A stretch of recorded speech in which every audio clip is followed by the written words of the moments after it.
After viewing this video, you should be able to define symbolism and provide examples of common symbols. Symbolism is when an object represents an idea or something else.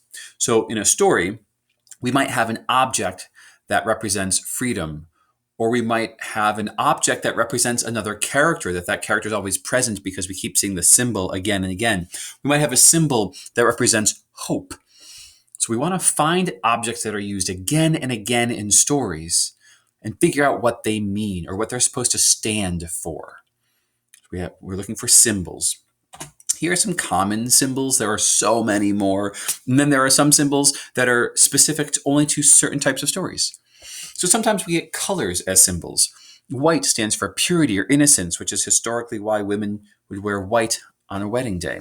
We have red that stands for anger and passion, like red blood or like a red heart on Valentine's Day. Water tends to stand for rebirth. We see this in Christian communities with the idea of baptism.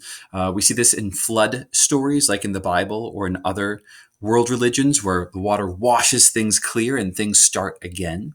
So water is rebirth.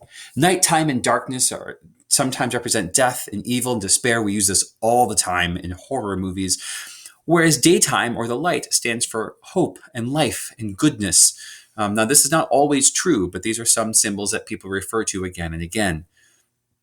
Flowers might stand for life because they grow and blossom and bloom. They might stand for femininity in women.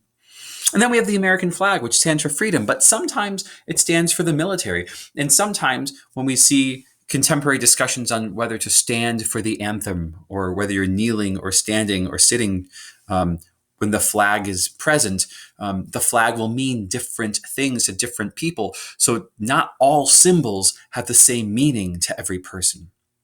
If we take a look at religious symbols, some symbols are really important in some religions, but not important in others.